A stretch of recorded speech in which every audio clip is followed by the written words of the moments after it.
Okay guys, today we are looking at simplifying square roots for 8-5, and this is making sure we don't have any perfect squares or perfect square factors, excuse me, in the radicand. Okay, so when we look at the simplest radical form, which is what we want our radicals to be in, we look at no perfect square factors in the radicand, no radicals in the denominator, and no fractional radicand. That's a typo there, that should say no fractional radicand. Okay, so first of all, let's take a look at what the parts are of a radical. Okay, so this n here usually represents an index. The most common radical we're used to seeing is a square root symbol. The square root symbol usually doesn't have a number written here. It's assumed that there's a 2 there. That's our most generic symbol, the square root symbol, but there are times when we can take the cube root, which means there would be a 3 here, or the fifth root, which would be a 5, things like that. Usually we don't see an index here. We're just usually used to the square root. The next part's the radical sign itself. This symbol here that we're used to seeing is the radical sign. That's what it's called, is a radical sign. It's actually not a square root symbol. It's the radical. Okay, and the x, or the number inside of the radical, is the radicand. Okay, so these are kind of the three main parts of a radical and what a radical looks like. Okay, so some perfect squares. Hopefully we know some perfect squares. If you don't know perfect squares or don't know how to get them, it's really easy once you get the hang of it. Our first perfect square is 1, and we get that by taking 1 times 1. Our next is 4. 2 times 2 is 4. 3 times 3 is 9. 4 times 4 is 16. 5 times 5 is 25, and so on and so forth. So we're finding these perfect squares by just taking numbers and multiplying by themselves. So for instance, 100 is 10 times 10. That's 100, right? So that's how we find our perfect squares. Now I think it's important to understand that if you have these memorized, that's a really, really good tool to have. But if you don't, it's not like it's that hard to find them, right? All you have to do is pick a number. Let's say 8. 8 times 8 is 64. That's a perfect square. Okay, so having these memorized is really going to be beneficial, or having some type of understanding of how to find them. Okay, the product property of radicals is when we have a radical of AB. Of course, we know this is a product. A times B is a product. We can actually separate them to their own separate radicals. So if I start with the radical of a product AB, I can separate them and do the square root of A times the square root of B. Okay, so this is going to be really useful for us when it comes to actually taking out those perfect square factors that are going to be in our radicand and getting radicals in the simplest form. Okay, so let's take a look at some examples. So for number 1, we have the square root of 32. You always want to take out the largest perfect square factor. If you don't take out the largest, that's okay. You just have to be able to recognize that your radical is not in the simplest form. But if you take out the largest factor, that'll actually take the least amount of steps and probably save yourself some time. So for number 1, I have the square root of 32. So I need to start by asking myself, what are some perfect squares that go into 32? What's the highest one? What's the largest one? Well, 25 doesn't go into 32 evenly. The perfect square right below 25 would be 16. 16 goes into 32 twice. So what I'm doing is I'm branching apart the square root of 32 into 2 separate radicals that I can work with. And of course, the square root of 16 is a perfect square, so I can actually evaluate this radical here on the left. Well, the square root of 16, hopefully you all know, is 4, leaving me with the final answer of 4 root 2. The square root of 2 is in its simplest form. Okay, there is no perfect square that goes into the square root of 2 that could simplify it any further. So the square root of 32 in its simplest radical expression would be 4 root 2. And it all started with finding what is the largest perfect square that goes into 32 evenly. Okay, so looking at number 2, I have the square root of 5 and the square root of 48. Okay, so what I can do is I can branch apart the square root of 48 here into the square root of 16 times the square root of 3. I bring down the square root of 5 here. You can't just forget about it. Okay, 16 does go into 48 evenly 3 times. And then, of course, I can evaluate this once again. The square root of 16 is 4. Okay, so here what I'm doing from this step here to the next step is I'm rearranging. The only reason that we rearrange this, you guys, is because we're going to end up putting this 4 out front of the radical sign. Usually once you evaluate them and you can take the square root of one of those perfect square factors, you want it to be out front of the radical expression. So here we were just moving that square root of 16 out front because it is a perfect square. And then this root 15 is coming from us taking the square root of 5 times the square root of 3. Well, 5 times 3 is 15. So this simplified expression would be 4 root 15. Okay.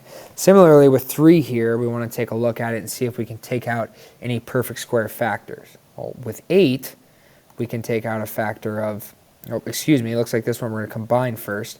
So 8 times 14 is the square root of 112. Now we need to find some perfect squares that go into 112. Okay. Again, it doesn't have to always be the largest one, you guys. It just helps if it is. Okay. So the largest one that I could find was the square root of 16.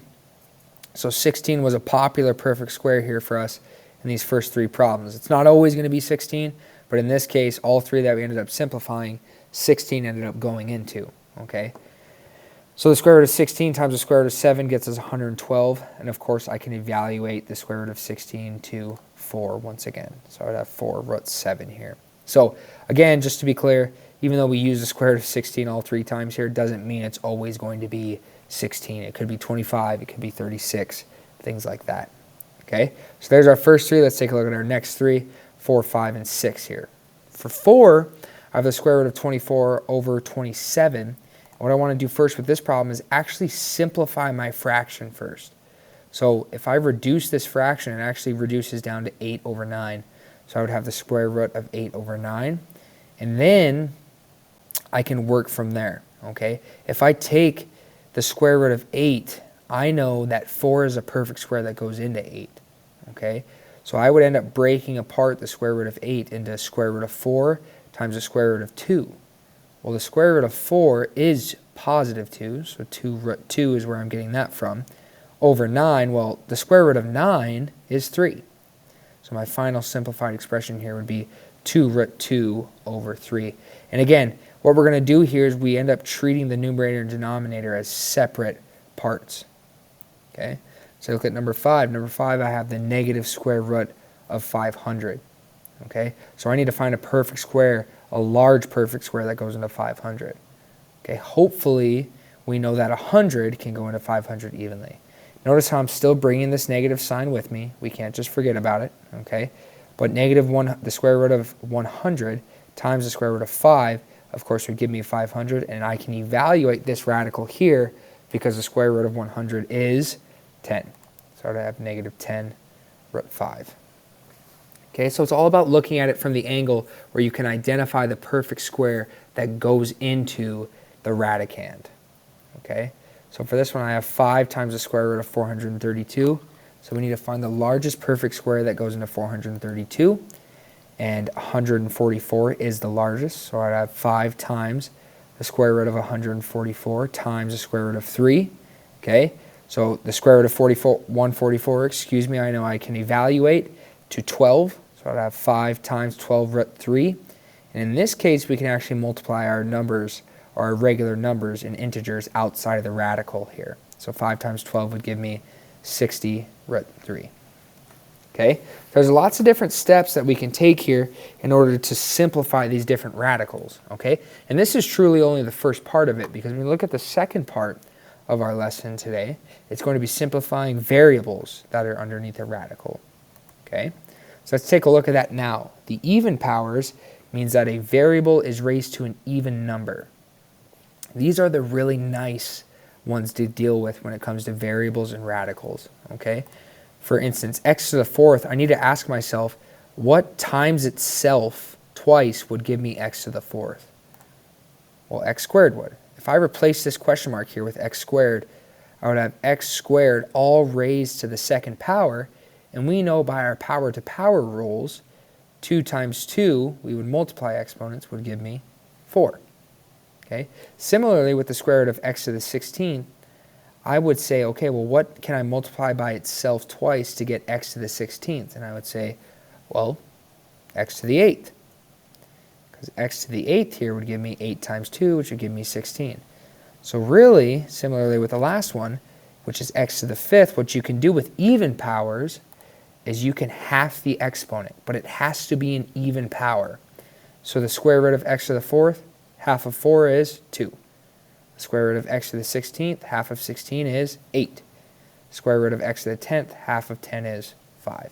So if it's an even power, you can actually just take half of the exponent. Okay? For odd powers, it's a little bit different. We almost have to do what we were doing in the previous 5 or 6 questions. We have to factor this first. And all that we have to do is we need to factor just one x out of this starting radical. The reason is if you take one x out, you now are left with an even number. The square root of x to the fourth, we know that if it's even, all you have to do is half the exponent. So I would have x squared times the square root of x. Notice, once I evaluate the square root symbol with an even exponent, that radical is no longer there. Okay, so I would have x squared times the square root of x. This one stays because I actually can't simplify that any further. I can't simplify that any further. So for this one, very similarly, I need to take, it's an odd power, so I need to take one x out to give me an even power that I can actually work with. Well, the square root of x to the 10th would give me x to the 5th. It's an even power now, so I can half it. So I would have x to the 5th times the square root of x. Okay, so anytime we see an odd power, it's as easy as taking one of those out, x to the 7th here, for instance, take it out. Okay, that would give me the square root of x to the 6th times the square root of x. And then this one I can work with, right? Half of 6 is 3, so I would have x cubed times the square root of x. Okay, so if you are dealing with odd powers, you want to break off one factor, and then you want to square root the even power, because we know how to work with the even powers. They're nice to work with. The odd powers we can't do anything with. Okay, so your process when you have an odd power is almost exactly the same. You want to break off one and then square root the even power. And once you break off one, that one's going to kind of just hang around with the problem for the rest of it, because that's as simple as we can get it. Okay? So these are your kind of 2 rules, especially when variables are involved. So it's important we know these 2 rules. Even ones are the nice ones. Odd ones, we kind of have to do a step or 2 in order to get it fully simplified. Okay? Let's take a look at some TI-84 help here. If you guys set up your calculator and follow these steps, if you need to, you can pause the video. This will help you find perfect squares. Okay? So if you are interested in that, go ahead and follow these steps and play around with it a little bit, and that'll help you kind of find some perfect squares for numbers that you're not as familiar with. Otherwise, you can kind of guess and check and go from there. Okay? So if you need to pause the video, go ahead now, set up your calculator. Not everyone likes to use this. It is an option, though, if that's something you guys are interested in. Okay? For now, let's move on to example 4. We have 6 more of these problems we're going to do, and then a word problem, and then that'll be it for this lesson today. Okay? So when I take the part A of example 4, we're going to simplify these. I'm going to take the square root of x to the 8th, y to the 6th, okay, and they're both even, so it's as easy as just halving both exponents. Half of 8 is 4, so x to the 4th, and half of 6 is 3, so y to the 3rd. Okay, again, those ones are the nice ones because they're even. Okay, part B, I have the square root of 16x squared. First thing I need to do is I need to take the square root of 16. Well, hopefully we know at this point, because this one's kind of showed up a lot. The square root of 16 is 4. Okay, x to the 2nd power, even exponent, so I can cut it in half. Well, half of 2 is 1. So this simplified radical would be 4x. Okay. Part C, though, when we get to part C, it gets a little different. Okay, I have the square root of 525, x to the 4th, y to the 5th, z to the 5th. So now I have to work with this number and simplify it, right? My coefficient I have to simplify to pull out a perfect square. And then x to the 4th, that's already an even power, so that one will be nice. But I have y to the 5th and z to the 5th. So I'm going to have to do some work in this part here. Okay. My largest perfect square that goes into 525 is 25. So this first part here, 25 and 21, are coming from pulling out my perfect square factor of 525. So that would have the square root of 25 times the square root of 21. X to the 4th can stay the same, so the square root of x to the 4th. Y to the 5th is an odd power, so I have to pull out 1 and then square root the even one. So that's where the square root of y to the 4th times the square root of y is coming from, similar to the z to the fourth and z. Okay, it originally starts as an odd power, so I need to pull one out, and then I can evaluate the remaining even power. Okay, so when I do this and simplify it, notice how all of my powers or all of my radicals that I can evaluate are going outside and in front of my expression. The square root of 25 is 5. Okay, the square root of 21 I can't do anything with, so it's staying underneath the radical sign here. The square root of x to the fourth is x squared, going outside and in front. Okay, the square root of y to the fourth is y squared, going outside and in front. Square root of y I can't do anything with, so it's staying underneath the radical with 21. Square root of z to the fourth, again, even power now after taking one out. I can half it, z squared, stays out front with the rest of this stuff. So everything that you can evaluate is going to end up being out front of this radical expression, and everything else is going to go together underneath one radical sign. So the 21, y, and z that I can't do anything with, I can put under the same radical sign. Okay, so this would be my simplified expression for part C. Okay, part D, I have the square root of 147, x cubed, y to the fourth, z to the fifth, and once again, I'm going to have to pull out perfect squares of 147 and work with some variables too. So when I do that first step, okay, in this instance, the program is now showing you how you can put all of your nice, quote-unquote, nice perfect square factors underneath the same radical instead of writing them all separately like we did here. Okay, this maybe is a better visual for some of us to show that this is the stuff that can be evaluated and this stuff can't. So 147, the highest perfect square that goes into 147 is 49. 49 times 3 gives me 147. So 49 goes underneath the nice radical. 3 goes underneath the unsimplified radical, or stuff that can't be simplified radical, I guess. Okay, x cubed, I have to pull out a factor of 1x, which is why 1 is over here, and the remaining are over here, x squared. Okay, y to the fourth is an even power, so it can go right to the one that can be simplified. And z to the fifth, I have to pull one out and put the remaining in that left radical. So everything in this left radical I can evaluate. The square root of 49 is 7. Square root of x squared is x. Square root of y to the fourth is y squared. Square root of z to the fourth is z squared. So all of that stuff I could evaluate, and I did. This stuff is as simple as it gets, so it has to stay underneath the radical sign together, giving me a final expression of 7xy squared z squared times the square root of 3xz. Okay? So some of these problems, I think the biggest thing with these problems, guys, is identifying which ones and how to pull out your perfect square factors in order to be able to simplify them and actually evaluate the radical sign. Okay? Let's take a look at E. I have 2z times the square root of 300z cubed. Okay?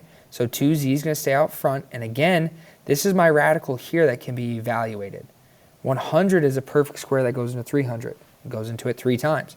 So 100 goes underneath the radical that can be evaluated. 3 goes underneath the one that can't. Okay? Z to the third, it's an odd exponent. I pull out a factor and put the remaining even underneath my radical that can be simplified or evaluated. Okay? So I'm going to have 2z times 10z, because the square root of 100 is 10, and the square root of z squared is z, right? It's even, so we can cut it in half. Half of 2 is 1. And this one we don't do anything with. We can't simplify that at all. Okay? Now I can work with the stuff outside. If I take 2z times 10z, I would take 2 times 10, which is 20. And z times z, hopefully we remember from our exponent part of this module, is z squared.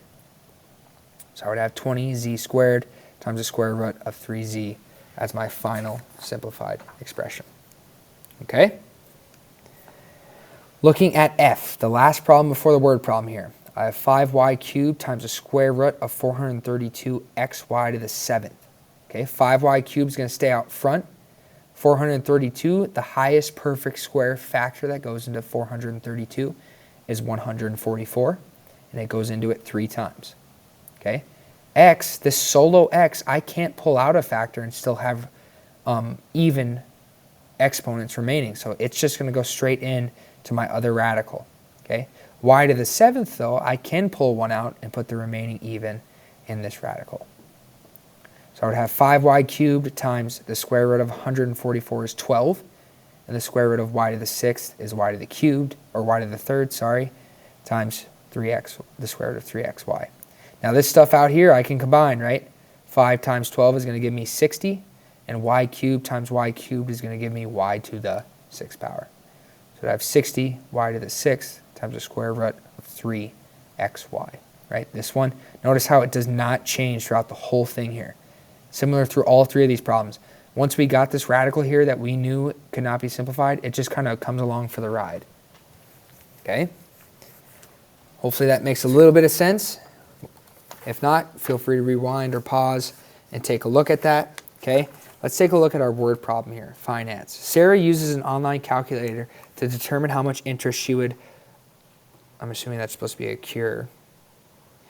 Sarah uses an online calculator to determine how much interest she would accumulate, maybe, I don't know, in a savings account after 2 years. I guess that's why I'm a math teacher, not a language teacher. Okay?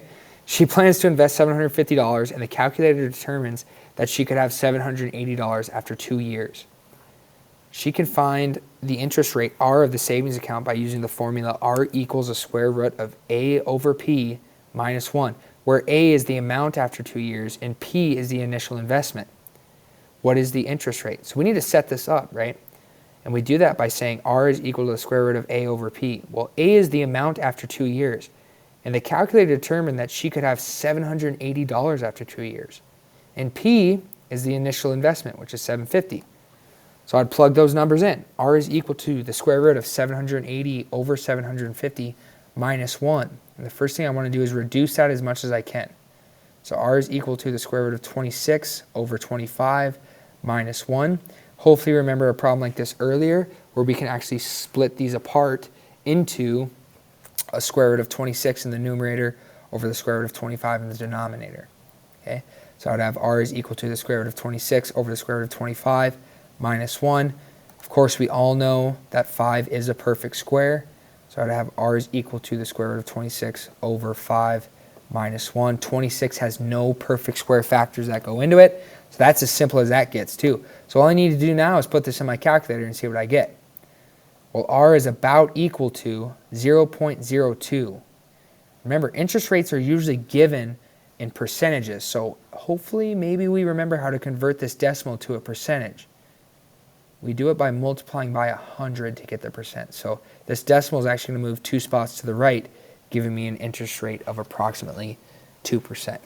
Okay, so that's kind of a neat way to look at how we can use radicals and formulas in the real world and simplifying them in order to find things like interest rates and whatnot. Okay, so hopefully this helped. Hopefully you guys feel free if you want to rewind or rewatch some parts, talk to each other if you have any questions, and I'll be able to answer questions if you guys have any as well. Okay,